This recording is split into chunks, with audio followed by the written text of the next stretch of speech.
I högstadiet försökte klassföreståndarna ta tag i problemet på olika sätt. Men vad blev det för bättre av det?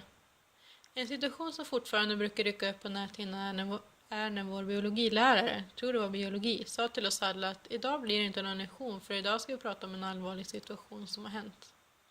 Era klassföreståndare kommer strax, jag ska lämna rummet. Det kom, vi blev ombedda att ställa bordet åt sidan, fixa stolarna i en ring och sätta oss.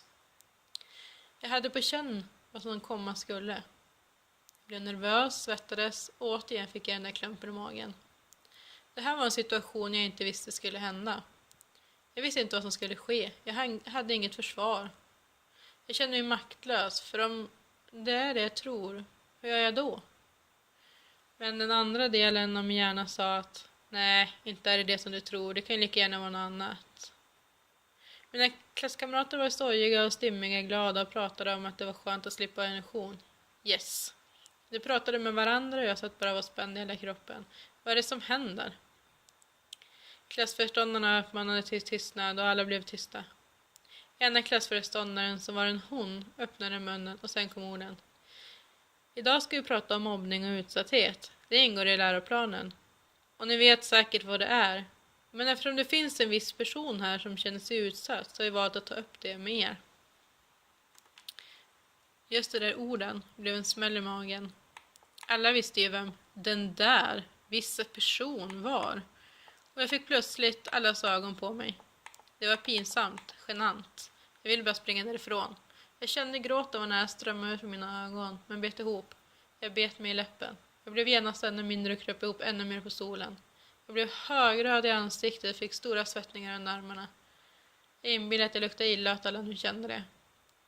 Sen minns jag faktiskt inte så noga vad som hände. Det är lite svart. Men jag minns att jag försvann i en annan värld. Och jag minns att vi på något vis diskuterade hur vi kunde göra det bättre i klassen. Jag minns också att allt jag gjorde var att försöka se normal ut och försöka lura de andra att tro att jag var oberörd. Att låtsas om de inte visste att jag visste, att de visste, utan att jag trodde att det handlade om någon annan. Ja, men det borde ju funka bra, tänkte jag, så jag borde kunna uthärda den här lektionen. Men sen hörde jag orden.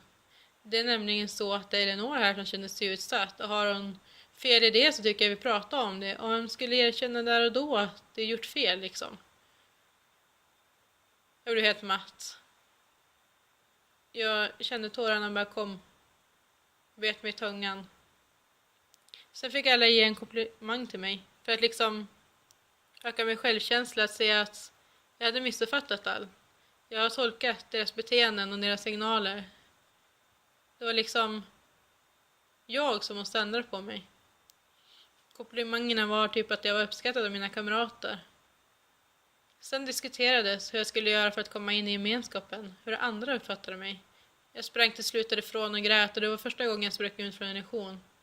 Jag gjorde det en gång senare också, men det kanske jag berättar om en annan gång. Allt som rörde sig i mitt huvud var att, vad menar de? Har de ändrat sig? Är jag helt plötsligt accepterad av de andra? Eller ljuger de? Eller vad menar de egentligen? Jag skulle ta för mig mer. Jag skulle prata mer. Jag skulle inte dra mig undan. Hur mer. Men allt jag gjort var ju att försöka göra allt i min makt att bli accepterad av några. Det lyckas ju inte. Hur jag än gjorde blev det fel. Allt det sa var ju bara så negativt. Jag kunde ju ingenting. Jag var ingenting. Jag var ful. Jag skulle dö. Jag skulle gå och hänga mig eller dränka mig i något, och jag fick konstant tips på hur jag kunde ta livet av mig, av det andra. Jag blev utfryst. Gick jag satte mig bredvid någon gång, kanske någon kunde säga hej, men sen blev det tyst. Det blev en pinsam situation. Eller så gick det därifrån och satte sig bredvid någon annan. Eller så gick det därifrån och tog med sig någon eller några andra. Eller så vände det sig om till någon och pratade om samtalsämnen jag inte fick vara med i eller inte kunde hänga med i, eftersom jag inte visste vad det pratade om. Det var pinsamt. Efter denna händelse blev det som vanligt 100 gånger värre. Jag blev värre utfryst. Men ingen slog mig. Men jag kände mig väldigt, väldigt ensam. Jag hade ju den där tjejen som också var utsatt, men jag var ju mest med henne för att slippa vara helt ensam. Ofta var jag tvungen att vara med henne fast jag hellre ville vara själv eftersom mobbarna sa att jag måste säga till henne vissa saker och att jag måste vara med henne för det var bäst för mig. Annars kunde det ena eller andra hända. Och jag var ibland taskig mot henne. Både sa konstiga saker till henne och pratade illa om henne till andra. Jag lät ju henne göra vissa uppgifter. Detta gjorde mig till en mobbare. Jag hatade. Jag ville aldrig såra någon eller göra någon illa. Med de stunderna fick jag lite mer lugn och ro. För stunden. Jag slapp orden från mobbarna och jag fick en klapp på axeln. Jag blev lite sedd. Alla trodde att jag var hennes bästa vän.